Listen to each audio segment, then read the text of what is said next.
የኮንዶሚኒየም ቁጠባዎትን ቀጥለዋል። የዜጎችን አቅም ያማከለ የመኖሪያ ቤት ግንባታ አማራጭን የማስፋት ስራ መጀመሩን መንግስት ይፋ አድርጓል። ቁጠባቸውን ለቀጠሉ ነዋሪዎች የሚተላለፉ ቤቶች ግንባታ ከ40 እስከ 90 በመቶ መጠናቀቁን የደረሰን መረጃ ያመለክታል። በሌላ በኩል ደግሞ ከ3 ጊዜ በላይ ጥቆማ የሚቀርብባቸውና ከታሪፍ በላይ የሚጭኑ አሽከርካሪዎች አገልግሎት እንዳይሰጡ ሊደረግ መሆኑ ተገለጸ። ይህ አሰራር ተጠናክሮ እንደሚቀጥል እና አሽከርካሪዎች ጥንቃቄ እንዲያደርጉ ተጠይቋል። ከዚህ በተጨማሪ የጤና ተቋማትን በተመለከተ ያገኘነውን አዳዲስ መረጃ አንድ በአንድ ወደ እናንተ እናደርሳለን። እስከ መጨረሻው አብራችሁን ቆዩ። ከ3 ጊዜ በላይ ጥቆማ የሚቀርብባቸውና ከታሪፍ በላይ የሚጭኑ አሽከርካሪዎች አገልግሎት እንዳይሰጡ ሊደረግ መሆኑ ተገለጸ። ከነዳጅ ዋጋ መጨመር ጋር ተያይዞ አጠቃላይ ሁኔታውን ታሳቢ ያደረገ የታሪፍ ማሻሻያ ቢደረግም በርካታ አሽከርካሪዎች ከተቀመጠው ታሪፍ ውጪ እያስከፈሉ መሆኑ በጥናት መረጋገጡን የአዲስ አበባ ትራንስፖርት ቢሮ በሰጠው ገለጻ አስታውቋል። በመዲናዋ የሚገኙ የሚኒባስ አሽከርካሪዎች ከታሪፍ ውጪ ከማስከፈልም ባለፈ ከተሰጣቸው ስምሪት ውጪ እንደሚያሽከረክሩ የተናገሩት የቢሮ ምክትል ኃላፊ አቶ ዳኛቸው ሽፈራው ይህንን ችግር ለመፍታት ጥብቅ ቁጥጥር እየተደረገ መሆኑን ገልጸዋል። ችግሩን ለመፍታት ከአሁን ቀደም በኪሎ ሜትር ይገለጽ የነበረው የጉዞ ታሪፍ ተሳፋሪውን ያወዛግብ እንደነበር አስታውሰው በተያዘው ሰኔ ወር በመነሻና መዳረሻ ላይ ያለውን የጉዞ ታሪፍ የሚገልጽ ዝርዝር እንደሚለጠፍ አስታውቀዋል። ቢሮው ከታሪፍ በላይ በሚያስከፍሉ አሽከርካሪዎች ላይ የሚሰራውን የቁጥጥር ስራ በይበልጥ ማሻሻሉን ገልጸው ከ3 ጊዜ በላይ ጥቆማ የሚቀርብባቸውና ከታሪፍ በላይ የሚያስከፍሉ አሽከርካሪዎች አገልግሎት እንዳይሰጡ እንደሚደረግም ተናግረዋል። በግንቦት ወር ብቻ ከታሪፍ በላይ በማስከፈልና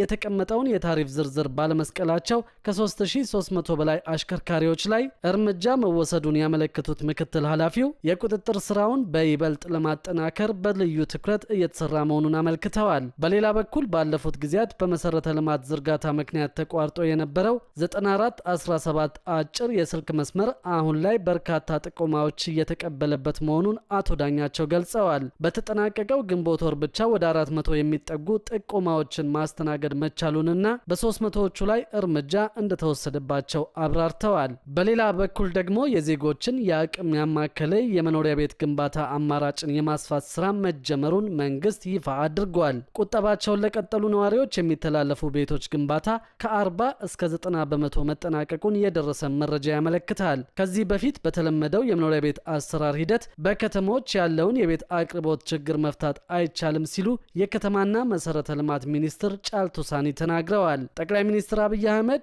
እጅግ ዘመናዊና ፈጣን የቴክኖሎጂ ግብዓቶችን በመጠቀም የተገነቡ ቤቶችን የሚያሳይ የግንባታ ሳይትን ጎብኝተዋል። ወይዘሮ ጫልቱ ሳኒ ጉብኝቱን አስመልክተው በሰጡት ማብራሪያ መንግስት ለከተሞች እድገት በሰጠው ትኩረት ዘርፈ ብዙ ትሩፋት መገኘቱን ገልጸዋል። በተለይም በተከናወነው ስራ ከተሞች የድህነት፣ የመልካም አስተዳደር ችግርና የስራ አጥነት መገለጫ ናቸው የሚለውን አሉታዊ ትርክት መቀየር መቻሉን አመልክተዋል። አሁን ላይም ከተሞችን የብልጽግና ማሳያ ለማድረግ በቁርጠኝነት እየተሰራ እንደሚገኝ ነው ሚኒስትሯ የተናገሩት። ለአብነትም አዲስ አበባን ጨምሮ በ67 ከተሞች እየተተገበረ የሚገኘው የኮሪደር ልማት ከተሞችን ጽዱ፣ ምቹና ለኑሮ ተስማሚ አድርጓል ብለዋል። በከተሞች የመኖሪያ ቤት ችግርን ለመፍታት ሚኒስቴሩ ለመጀመሪያ ጊዜ የቤቶች ፖሊሲን በማጽደቅ ለመተግበር እየሰራ እንደሚገኝም ጠቁመዋል። ዘመኑን የዋጀና የዜጎችን የእድገት ፍላጎት የሚመጥን የቤት አቅርቦት ለማሟላት በቅንጅትና በቁርጠኝነት መስራት እንደሚገባም አስገንዝበዋል። በተለመደው የቤት አሰራር ሂደት የቤት አቅርቦት ችግርን መፍታት እንደማይቻል ጠቁመው የተለያዩ የግንባታ አማራጮችን መተግበር እንደሚያስፈልግ ገልጸዋል። ባለፉት 16 እና 17 ዓመታት 160 ሺህ ገደማ የሚሆኑ የጋራ መኖሪያ ቤቶችን ብቻ መገንባት መቻሉን አንስተው በአሁኑ ወቅት ባለፉት 5 ዓመታት ግን 1.2 ሚሊዮን ቤቶች መገንባታቸውን አብራርተዋል። እነዚህ ቤቶች በዜግነት አገልግሎት፣ በበጎ ፈቃድ፣ በማህበራዊ ተሳትፎና በተለያዩ አማራጮች መገንባታቸውን አመልክተዋል። አሁንም በከተሞች የመኖሪያ ቤት እጥረት ከፍተኛ ተግዳሮት በመሆኑ መንግስት ልዩ ትኩረት ሰጥቶ እየሰራ ይገኛል ያሉት። በዚህ መሰረትም የዜጎችን የመግዛት አቅም ያማከለ የመኖሪያ ቤት ግንባታ አማራጭን ማስፋት እንደሚገባ አጽንኦት ሰጠውታል። ተጀምረው የማያልቁ የመኖሪያ ቤት ግንባታዎችና ዜጎችን ለከፍተኛ ዕዳ የሚዳርጉ ፕሮጀክቶች እንዳይኖሩ ሰፊ ጥናት መደረጉን ተናግረዋል። እጅግ ዘመናዊና ፈጣን የቴክኖሎጂ ግብዓቶችን በመጠቀም በርካታ ቤቶችን ለመገንባት ከሚመለከታቸው አካላት ጋር በቅንጅት እየተሰራ ነው ብለዋል። ለአብነትም የ3D ኮንክሪት ህትመት፣ የቅድመ ዝግጅት ቀላል የአረብ ብረት ግንባታና የኮንቴነር መኖሪያ ቤቶች የላቁ የግንባታ ዘዴዎች በጥምረት ጥቅም ላይ እየዋሉ መሆኑን አመልክተዋል። የተገጣጣሚ ብረት የቤት ግንባታና ሌሎች መሰል የቴክኖሎጂ ግብዓቶችን በመጠቀም የመኖሪያ ቤቶችን ተደራሽነት ለማስፋት በቁርጠኝነት እንደሚሰራም አስገንዝበዋል። እነዚህ ተለዋጭ የግንባታ ቴክኖሎጂዎች በትክክለኛው መንገድ ጥቅም ላይ ሲውሉ የስራ ፍጥነትና የጥራት ደረጃ እርስ በእርስ የማይጋጩ መሆናቸውን በተግባር ያረጋገጡ መሆኑን ጠቅላይ ሚኒስትር አብይ አህመድ ገልጸዋል። ይህም ጥራታቸውን የጠበቁ መኖሪያ ቤቶችን ከወራትና ከዓመታት ይልቅ በጥቂት ቀናትና ሳምንታት ውስጥ ብቻ ሰርቶ ማጠናቀቅ እንደሚቻል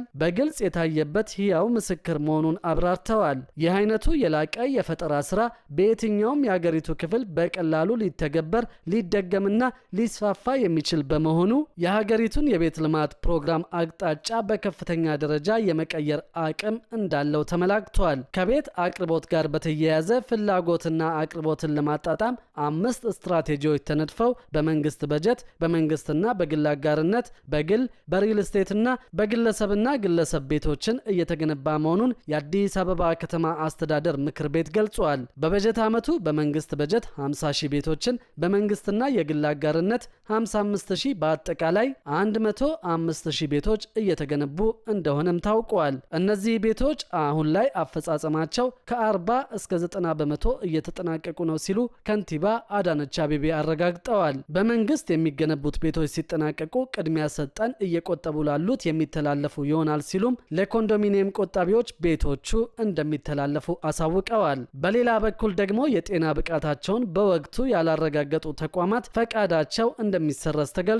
በአዲስ አበባ የሚገኙ የጤናና የምግብ ተቋማት የተሰጣቸውን የ2019 በጀት ዓመት የብቃት ማረጋገጫ ፈቃድ እድሳት ያለምንም ቅጣትና በተቀመጠው የቅጣት ጊዜ ገደብ ካላደሱ የጤና ብቃታቸውን እንዳላረጋገጡ ተቆጥሮ ፈቃዳቸው ሙሉ በሙሉ እንደሚሰረዝ የአዲስ አበባ ምግብና መድኃኒት ቁጥጥር ባለስልጣን አስታውቋል። ባለስልጣኑ ባስቀመጠው መመሪያ መሰረት የጤና ተቋማት ከሐምሌ 1 ቀን እስከ ነሐሴ 30 ቀን 2018 ዓ.ም ድረስ ያለምንም ቅጣት አሊያም ከመስከረም 1 እስከ መስከረም 30 ቀን 2019 ዓ.ም ድረስ በቅጣት ማደስ እንደሚኖርባቸው የባለስልጣኑ የኮሚኒኬሽን ዳይሬክተር ወይዘሮ ወርቅነሽ ብርቄ ተናግረዋል። የምግብና የጤና ነክ ተቋማት ደግሞ ከሐምሌ 1 እስከ ታህሳስ 30 ቀን 2019 ዓ.ም ድረስ ያለምንም ቅጣት ማደስ የሚችሉ ሲሆን ከጥር 1 እስከ ጥር 30 ቀን 2019 ዓ.ም ድረስ ደግሞ በቅጣት ማደስ እንደሚችሉ ተናግረዋል። ከተቀመጡት የቅጣት ጊዜያት ውጪ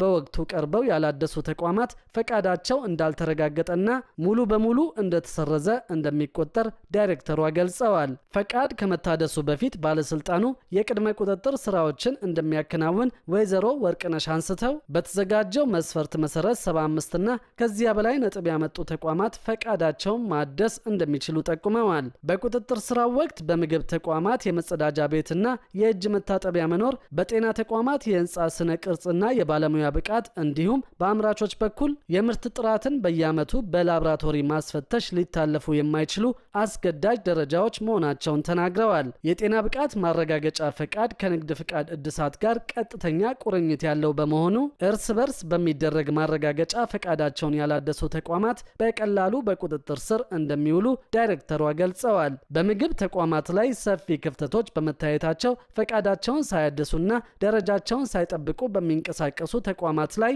የማሸግና ህጋዊ እርምጃዎችን የመውሰድ ስራ እየተከናወነ መሆኑን ዳይሬክተሯ ጨምረው አመልክተዋል።